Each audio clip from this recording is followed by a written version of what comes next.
I'd like to first of all say, how about for everybody that has presented their sound and their effects, I find it quite interesting myself to see what they're all using, because it's totally different from my concept. So I'm amazed, and I'm happy to see what everybody's doing. When I first come up and looked, I looked at my pedal board, I looked at Anna's, I looked at Schnebelens, and I looked at Kenny's. And everybody's, the good thing about playing guitar is that, to me, I look at it as cooking. I mean, you know, everybody got a different way of cooking, everybody use different spices, but the end result is all intended to be the same, something good. And the way we come about something good is so many different ways to get there. Nick and I have a very simple rig. I have 2 pedals on my board, he has 1.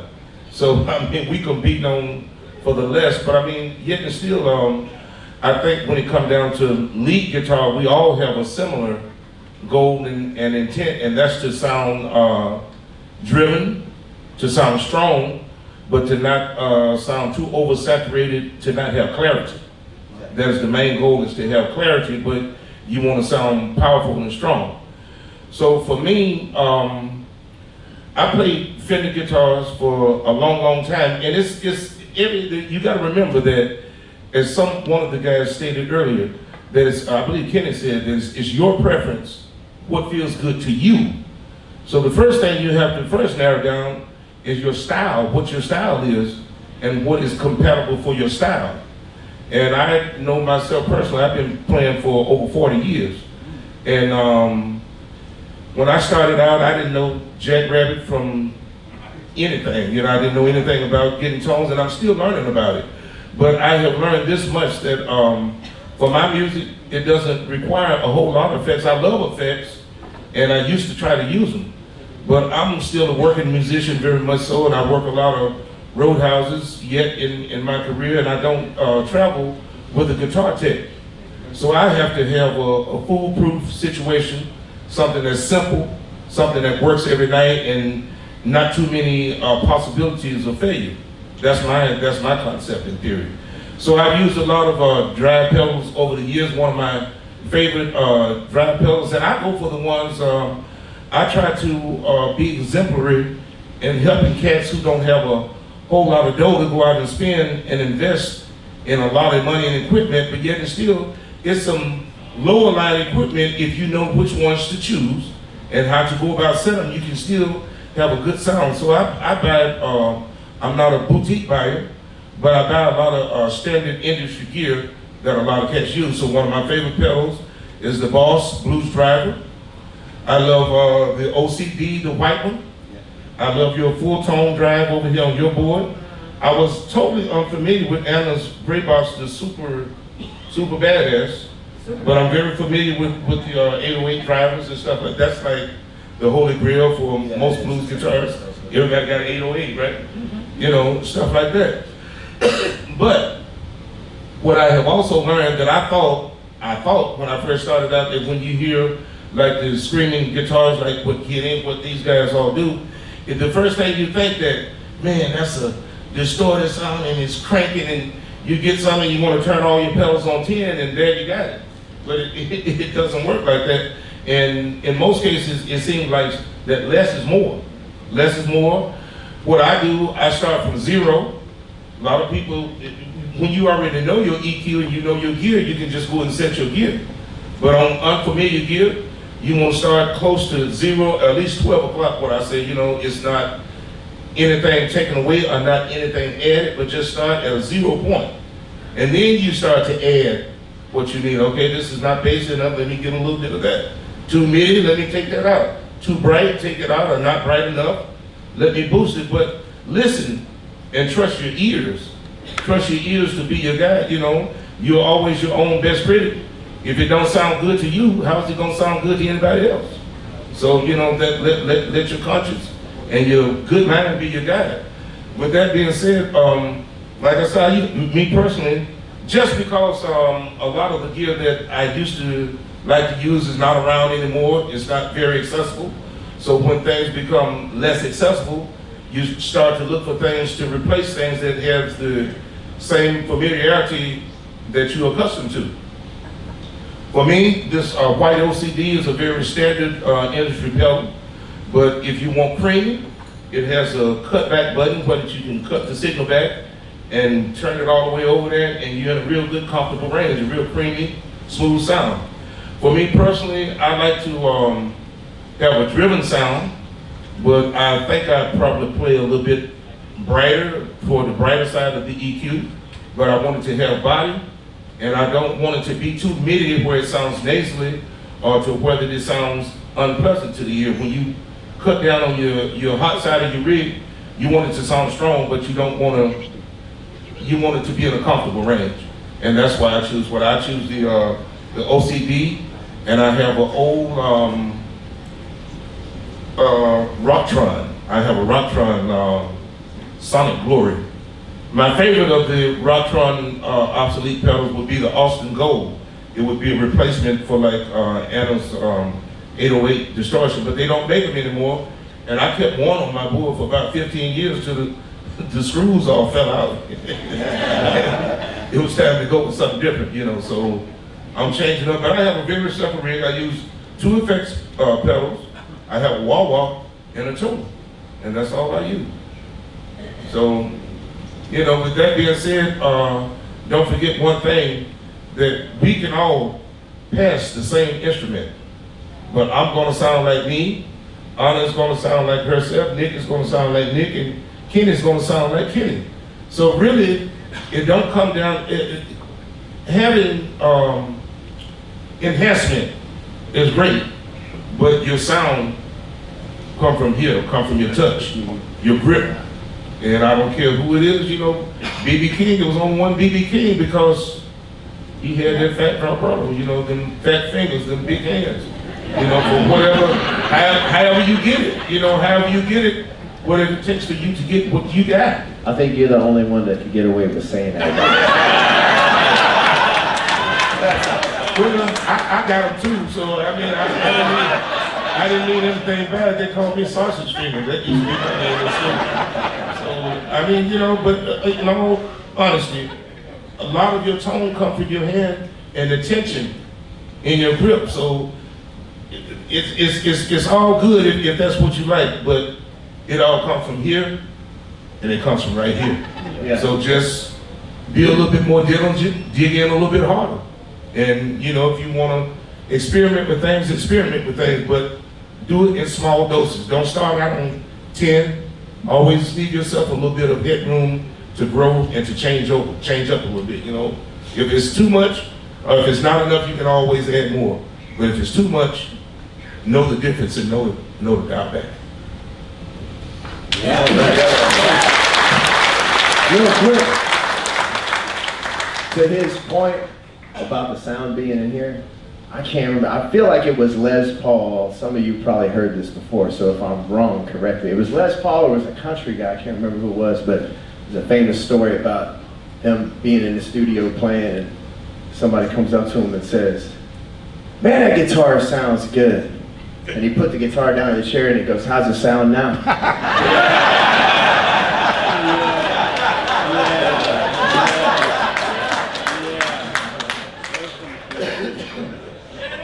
Chet Atkins, there you go. That sounds about right.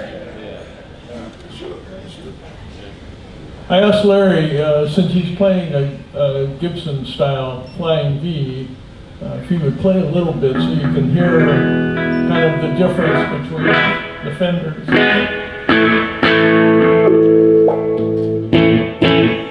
The Humbuck has just got a little bit more girth. It's not as pristine, not as clean, not as pretty sounding as the Fender guitar.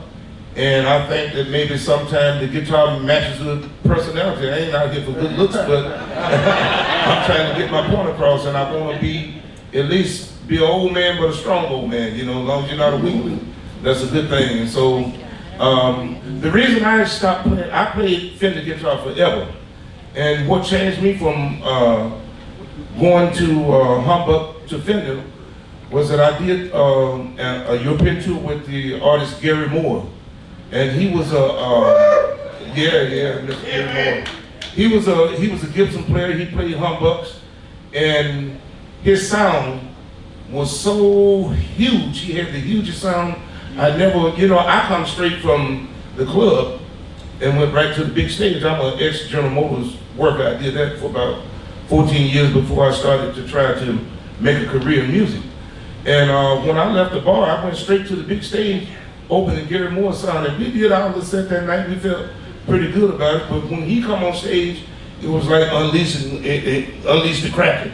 Yeah. You know, this big monster came in, man. I never heard a guitar sound like that. Talk about his hands, man. Well, it was not to do with hands, but it was equipment too, you know, the difference in the humbucker sound. So when I got home, I said, okay, I'm gonna get me a humbucker. I started out a lot in the city of Chicago, and when I started in Chicago, everybody had a Fender Strat, a Gibson 335. I mean, all the players, everybody had a Strat, a Beat 335. You didn't even see a telly in them days. So when I got home, I said, well, I want to try a humbuck, but I didn't want to play a 335 because everybody else had one. So I got looking, thinking, and in my little local music store hung a tobacco brown flying V guitar. Well, just so happened Albert King was my absolute favorite, one of my favorites of all time. And nobody else wanted toting a V at the time, so I'm gonna try it. I'm gonna be bold enough to pick up a V guitar. And I did, and man, when I picked it up, I was telling Alma last night, we were talking, the reason I choose this one is because of the accessibility to the neck. I can reach all the way up here on my pickup, up here if I want to. So I love sometimes to play on the high registers, sometimes with a cutaway or something like that. You're not as accessible as you are with this guitar. But this guitar is not the most adaptable, not the choice of a lot of people. But either you love it or you hate it. And if you can ever come to the point that you can get comfortable with, I think you'll love it. But, you know, it's apples and oranges, but it was different, and it was humbuck, and it's in between, to me, in my opinion, it's in between a Les Paul and a 335. It's the third choice in between, the same as, I think the other most unique Gibson guitar is the Firebird, with the many humbucks in it. You know, it's half Fender, half Gibson, right? Yeah, you know, so I just always look for some kind of way to be identified other than my size. So, you know, I chose to find the guitar. And so, clean chord, now you play E.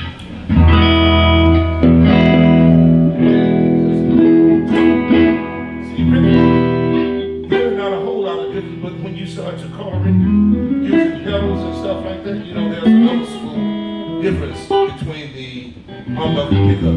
See, you know, I was gonna say too, when I first met Kenny, I still play a lot of Gibsons, man.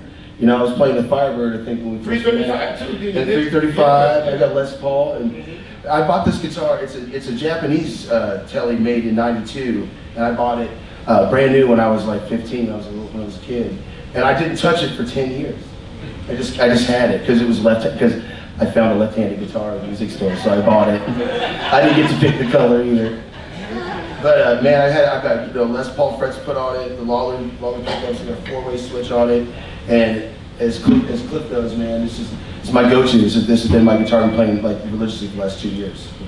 But yeah, I love Gibson too, man. Yeah, and, I've got so I play some Les Pauls and stuff. There's like Les Pauls get that sound.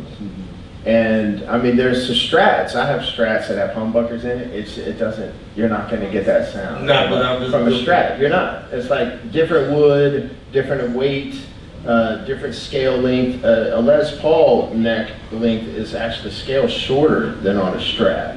So you actually need to have. Well, I mean, you know, you can do whatever you can do, but Les Paul necks are better generally for people with smaller hands because, you know, the length is shorter. But also, you just can't get that sound. So I have Les Pauls, I have 335. I got the Firebird. One of the coolest things about these guitars to me, I'm a car guy, right? So all these guitars and the colors that they painted them were all inspired by two things back in the day. It was the automotive world and it was the space age, right? So all those designs were influenced by cool cars, and then the cars were painted like they would see a cool color. The guitar, company would say, "Oh, that's a cool color," so they paint their guitar the color of the automobile, and vice versa. So, and what's awesome is that, like, I don't care who it is. There's probably everybody comes out with a new. Whoever has tried to come out with a new guitar design, just nobody has been able to break the mold. It's like these guitars are the ones that have stood the test of time, and it's like, however many decades later, it's really hard to even come close to designing anything that's as cool as these things are. But the Firebird is an interesting instrument because it's supposed to, I got one because Johnny Winter played it. And then, it's like, it looks kind of like a Strat. But the thing about a Firebird, if you put a Stratocaster and a Firebird next to each other, the neck of the Firebird is like this. It starts here and ends down here. And so it was god awful the first time I went from playing a Firebird on stage to a Strat, because I'm like, everything's here, and now all of a sudden I have to play it down here. It was the most disoriented feeling. Yeah. Oh, and the other thing, you just reminded me. So obviously like he said, Albert King was one of his biggest influences, and as part of what drew him to the Flying V. I mean, Jimi Hendrix, Stevie Ray Vaughan, Eric Clapton, all the Strat players. I mean, the list is long. Same with Les Pauls. But I was drawn to the Strat first because my heroes, but also I just got so used. Everything it's like they designed this guitar perfectly for my style of playing, because the knobs are in the right place, this pickup selector's in the right place, and I can just effortlessly adjust things at any moment that I want to. And then I go and I pick up a Les Paul, which I love to play a Les Paul when I want that sound. I really enjoy it and I love it, but the problem is they put this up here on a Les Paul. And if you watch me play, especially when I'm playing rhythm, I have a wide stroke. And that's why my guitars get worn out up here. It's because the pick just wears it down, And so I'll be playing, and then all of a sudden I'll just start playing, and bam, I've switched pickups when I don't want to switch pickups. And it's the most frustrating thing, man, and for me, and that's one of the reasons why that kept me from playing Les Pauls for a long time, was because I felt like the design of the guitar is actually working against me. Nothing balances like a Strat. There's nothing balances like that instrument. I mean, and the Firebird it's so light down here, and the neck is so long that the Firebird wants to do this. My dad had a Firebird, and that was the first Firebird I got, and it was a 1976 bicentennial Firebird, and it was a year, and they called it was a reverse body style. So when he played it, it would flop on him. He was right-handed. So he passed away in 2000. I got the guitar, so I had it made lefty. So it's like a reverse. And it sits right there, and it doesn't go anywhere. But one thing I would like to say before we move on, or before it's all said and done, that there's a great contrast between all of these instruments.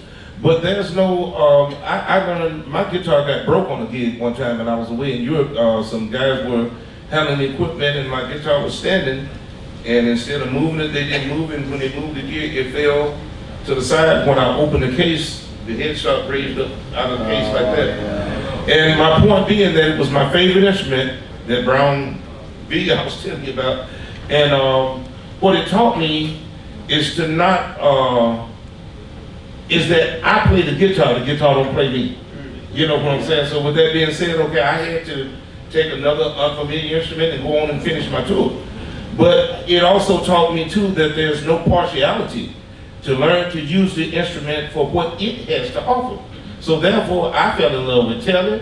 I fell back in love with Strat, Les Paul. I love all guitars. I'm a terrible man when it comes to guitars. I love and don't be partial. Okay, this your favorite, that's your favorite. But don't miss out on something good. Oh, I play Gibson, I don't play those strings. That's right. No, they're all different, man. They're all different, but learn to use them for what they have to offer. Yeah. Look down, I guess, Tom. Well, we have time for a few questions. If anybody has a burning question, panel.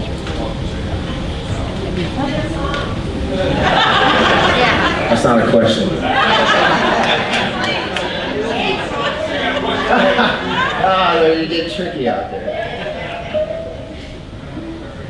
This is probably a little off topic, but some performers use one guitar for the whole show, and some change guitar every song or every other song. Can you tell me why and what you get out of that? Okay. Well, I can speak to part of that because I changed guitars, but like last night, well, I was having problems last night. Oh, good Lord, man. I had something happen last night. It's never happened before in the history of my performing days, but that's a whole nother story. But for me, I changed guitars for 3 reasons. Tuning. So like some songs are in standard 440 tuning. Some songs we do a half step down. My whole first record was a half step down. Other records after that were 440, and then the previous 2 records have been part half step down, part 440. Then we have some songs I do with a drop D on the low E string, and instead of you guys having to sit there and listen, they go wow, and trying to tune it down, it's more enjoyable for you if I just grab a guitar and I kick off the song and it's already tuned for me. The other thing is every guitar sounds different. So you may want a certain sound on a certain song, even if you haven't changed tunings. I want a Les Paul. I want to let the set we're doing, I didn't bring it with me, but the set we're doing, I do a Les Paul for the first 3 songs because that's the right guitar for those 3 songs. I change guitars, same tuning, but I go to a Strat because then that's the right sound for the next one. And then visually, for me, it's a visual thing too, because I've been creating for the past several years, trying to create with Fender guitars that have their own identity. And the fans learn about the guitars, they learn about the history of the instrument, they learn about they know this is the Crossroads Strat, and they get excited when they see that particular guitar come out on stage. The Orange Sparkle Strat, Billy Gibbons named that guitar Copper Boy, and everybody knows that guitar now. And so people get excited when they see that guitar. And so, you know, there's a lot of different reasons for it, for sure. For me, it's basically the neck is the main reason. So if you have a maple neck, that is something that I'm using for all the instrumentals, slow songs, slow blues, few of the pop songs that kind of need that brighter thing. And the rosewood neck is great for slide, you know, great for rock stuff, blues, shuffles, whatever. It would just be primarily for me, the neck is the reason for changing guitars, yeah. Somebody else? Yeah. Talking about your tone, on an environment like this where you're outdoors, different stages, how many sets of strings are you going through this week? Or how often are you changing a set of strings, and how do your strings affect your tone? I've been changing my strings a lot, especially through I've been on tour for about a month before the cruise and down south, and you know, normally I can go 2 to 3 shows before changing strings, but the second